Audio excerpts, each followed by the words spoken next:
the ongoing conflict over Palestine is far more than just a territorial dispute or a political struggle.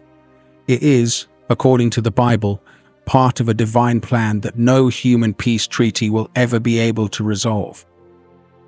Throughout history, world leaders, empires, and nations have tried to claim the land, seeking solutions that always seem to fall short.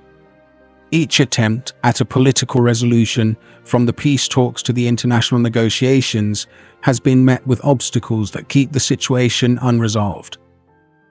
However, what if the reason no solution has ever been achieved is not because of human failure, but because the struggle for Palestine is meant to unfold according to a higher, divine purpose? The Bible suggests that the battle over this land is not simply a matter of politics or borders, but a fulfillment of prophecy that stretches back thousands of years. In the Bible, Palestine is a land deeply tied to God's covenant with his people. The land, once known as Canaan, was promised to Abraham and his descendants Israel. But long before the Israelites arrived, the region was inhabited by various nations and peoples, including the Canaanites, who practiced idolatry and immoral acts that were detestable to God. These people, whose sins reached a point of fullness, were destined for judgment, and it was only after this judgment had been enacted that God would give the land to Israel. This narrative frames the conquest of Canaan by the Israelites not just as a military victory, but as a fulfillment of God's promise to Abraham and a judgment on the Canaanites' spiritual corruption. Yet the conflict did not end with the Israelite settlement. The land was not just a battlefield. It was covenant land, meant to be a place where God's people would live in holiness, serving as a light to the nations. This divine significance made the land a focal point for both spiritual and physical battles. Over time, nations like the Philistines, whose name later evolved into Palestine, continued to oppose Israel, and their presence in the region only deepened the spiritual and territorial conflict. This ongoing struggle continues to this day, suggesting that the battle for Palestine is not just about control over land, but about the fulfillment of God's plan for the world. Political efforts to resolve the conflict, though important, cannot achieve true peace because the Bible reveals that the resolution of this issue is part of a much greater divine plan, one that will unfold when God's purposes are fulfilled. To understand the biblical origins of Palestine, we must first look back to the land of Canaan, which holds deep significance in the Bible. The land of Canaan, which largely corresponds to the modern-day areas of Israel and the Palestinian territories, was promised by God to Abraham and his descendants as an inheritance. However, before the Israelites arrived, Canaan was already inhabited by various tribes and peoples, most notably the Canaanites. These people played a significant role in the Bible as the initial inhabitants of the land that God had designated for Abraham's offspring. The Bible recounts how the Canaanites were deeply immersed in idolatry and immoral practices that were offensive to God, including child sacrifice and fertility rituals. In Genesis 15:16, God reveals to Abraham that his descendants would eventually take possession of the land of Canaan, but not until the wickedness of the Canaanites had reached its full measure. This statement highlights that God's decision to give the land to Israel was not merely a promise, but also an act of judgment against the Canaanites for their spiritual corruption. The Canaanites are depicted as a symbol of nations that oppose God's chosen people. The Israelites' conquest of Canaan, as described in the book of Joshua, is seen both as the fulfillment of God's promise to Abraham and as a judgment upon the Canaanite people. However, the story of Palestine and its biblical significance does not end with the conquest of Canaan. The land was intended to be more than just a geographical location. It was to be a place where God's people would live in accordance with his laws serve as an example to other nations and reflect his wholeness. The land was meant to be a covenantal space where Israel would worship God and follow his commands. As the centuries passed, the land became a focal point of ongoing conflict, as different peoples, like the Philistines and others, sought to control or settle in the region. The Philistines, for example, were seafaring people who settled along the coastal areas of Canaan around the 12th century BC. They became one of the most well-known enemies of Israel in the Bible, constantly clashing with the Israelites. The name Philistine itself later evolved into the modern term Palestine, symbolizing the enduring connection between the region's ancient inhabitants and its current state. Thus, the history of Palestine in the Bible is not just about territorial battles, but about the spiritual significance of the land, a land that was destined to be a part of God's divine plan from the beginning. The conflicts over this land throughout history were not only political, but also spiritual struggles, as nations and peoples vied for control of a land that God had set apart for his purposes. The Philistines played a critical role in shaping the biblical understanding of Palestine. Their name, in fact, is the origin of the modern term Palestine. The Philistines were a seafaring people who likely originated from the Aegean region, particularly from areas like Crete. They migrated to the coastal regions of Canaan around the 12th century BC, where they established 5 major city-states: Gaza, Ashkelon, Ashdod, Ekron, and Gath, collectively known as Philistia. These city-states became powerful, but their most notable historical impact was their constant conflict with the Israelites, which made them one of the Bible's most prominent antagonistic forces. The Philistines are first mentioned in Genesis 21:32 during the time of Abraham, but their most significant role comes later, during the period of the Judges and early monarchy of Israel. One of the most iconic stories involving the Philistines is the battle between the young David and the giant Goliath, as recounted in 1 Samuel 17. David's defeat of Goliath was not just a military victory. It represented a spiritual triumph, where the power of God overcame the might of Israel's enemies. This moment became a symbol of how God could deliver Israel from the hands of its adversaries. However, the Philistines were more than just military enemies. They symbolized the spiritual forces that opposed the Israelites' worship of Yahweh, often leading the Israelites into temptation and idolatry. Throughout the Bible, the Philistines are portrayed as a persistent threat to Israel, regularly clashing with the Israelites in various battles. But their influence went beyond the battlefield. Their presence in the land of Canaan served as a constant reminder of the spiritual challenges that Israel faced in maintaining its covenant with God. The Philistines worshipped gods such as Dagon, Baal, and Ashtaroth, and their religious practices were in stark contrast to the worship of Yahweh. Their role in the biblical narrative is significant, not just because of their military engagements with Israel, but because they embodied the spiritual opposition to God's covenant. In the later stages of history, after the Jewish Bar Kokhba revolt against the Romans in AD 135, the Romans renamed the region Palestina as a way to diminish the Jewish identity of the land. The name stuck and evolved into the modern term Palestine, reflecting the historical connection to the Philistines, who were once Israel's enemies. Though the Philistines eventually disappeared as a distinct people group, their legacy continues to echo through history, especially in the ongoing conflict between Jews and Palestinians. The spiritual struggle between Israel and the Philistines serves as a powerful backdrop for understanding the deeper, long-standing tensions in the land of Palestine. The history of Palestine, from biblical times to the present, is marked by a long period of foreign domination, which has profoundly shaped the region's cultural, political, and religious identity. After the conquest of Canaan by the Israelites, the land continued to pass through the hands of various empires, each leaving its mark on the region. After the fall of the Babylonian Empire, the land was controlled by the Persians, followed by the Greeks, and then the Romans. Each of these empires exercised authority over Palestine, influencing its governance, society, and culture.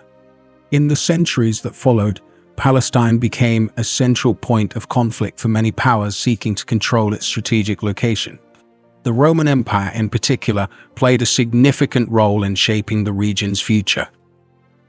In the 1st century AD, the Roman Empire took control of Jerusalem and the surrounding areas, and it was during this time that the Jews experienced significant persecution, leading to the destruction of the Second Temple in 70 AD. The Romans also changed the name of the region to Judea to suppress Jewish identity, further cementing the idea that the region was a contested space between different peoples and faiths. The rise of Islamic rule in the 7th century had marked another transformative chapter in the history of Palestine. Following the conquest of Jerusalem by Caliph Umar in 637 AD, the region came under the control of successive Islamic caliphates, including the Umayyads, Abbasids, and Ottomans. Under Islamic rule, the region became a part of a vast empire, and its diverse populations, including Jews, Christians, and Muslims, often lived in relative harmony, though tensions periodically flared between these groups. However, the Arab-Muslim population began to dominate the region, forming a distinctive identity that would play a crucial role in the formation of modern Palestinian identity. The Ottoman Empire's rule from 1517 until the early 20th century saw Palestine as part of a larger imperial domain. Under Ottoman control, Palestine became an area where Arab, Jewish, and Christian populations coexisted, but tensions over political power and identity were always present. The arrival of Zionism in the 19th century, an international movement calling for a Jewish homeland in Palestine, set the stage for the intensifying conflict between Jewish immigrants and the indigenous Arab population. The British mandate over Palestine, which began in the 1920s, further complicated the situation, as it both encouraged Jewish settlement and faced growing resistance from the Arab population.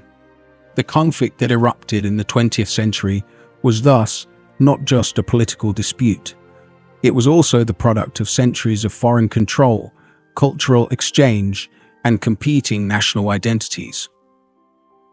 From the Romans to the Ottomans, the long history of foreign rule in Palestine set the stage for the modern struggles over the land, which continue to this day. These shifting powers and identities continue to shape the political and spiritual landscape of Palestine, highlighting the region's profound connection to history, faith, and the ongoing battle for control. The rise of Zionism in the 19th century significantly altered the course of Palestine's history and set the stage for the modern conflict between Jews and Arabs.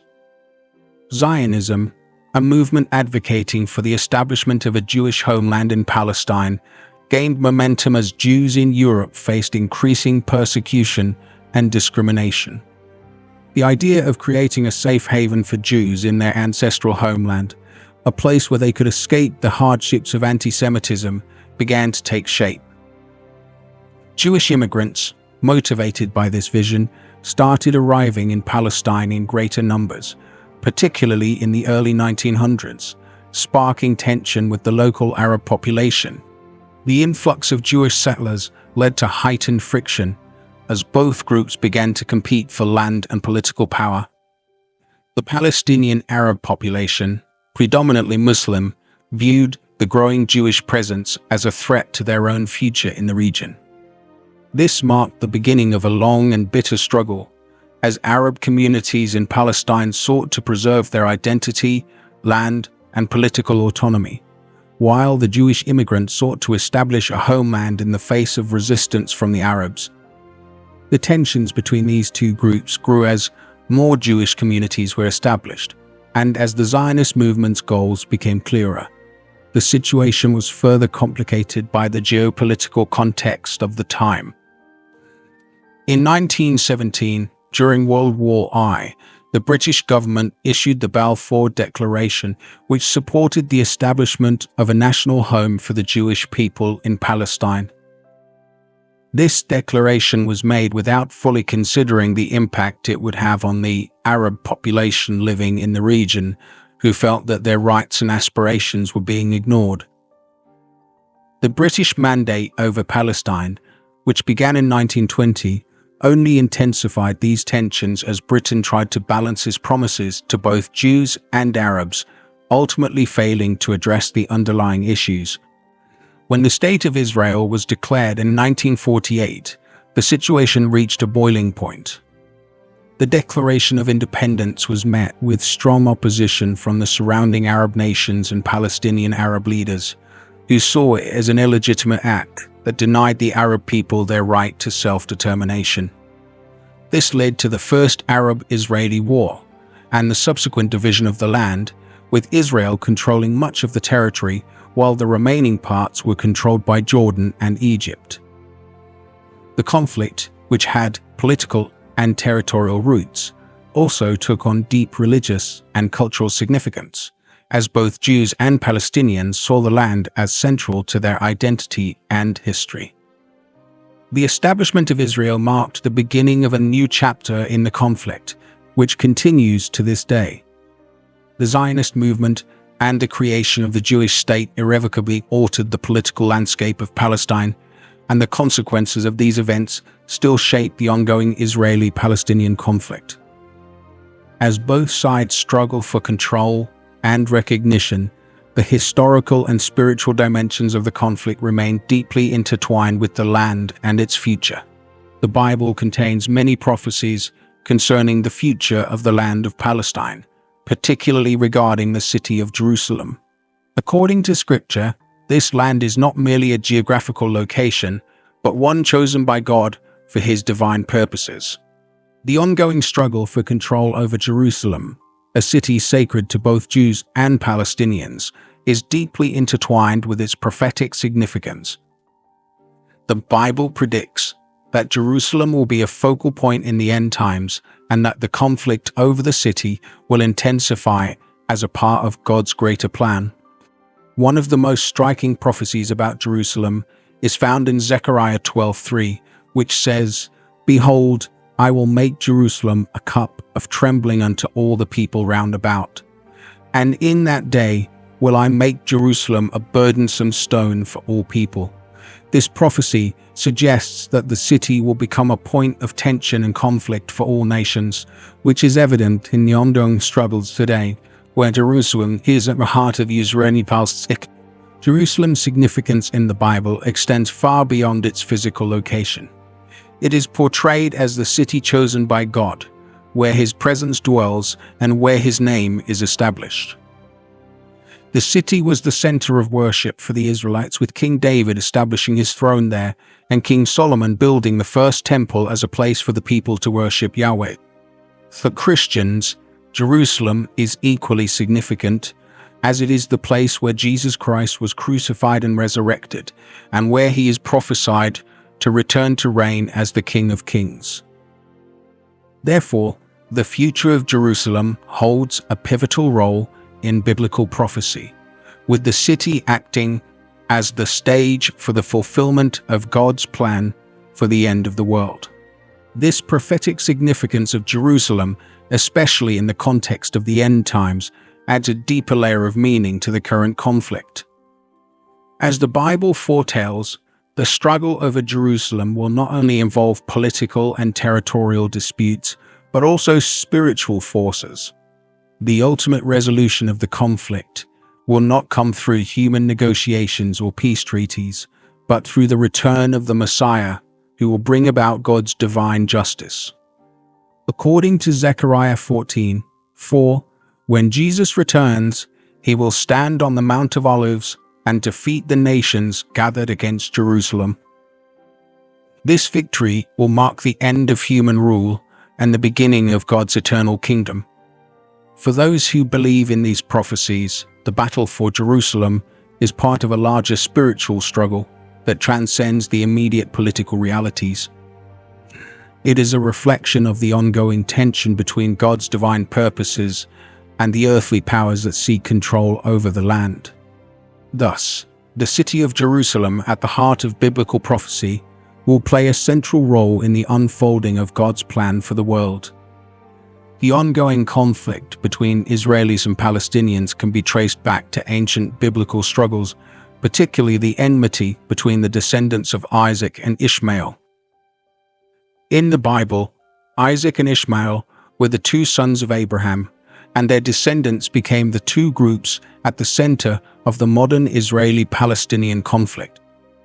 Isaac, the son to whom God's covenant was established, is considered the father of the Israelites, while Ishmael, born to Hagar, became the father of the Arab nations.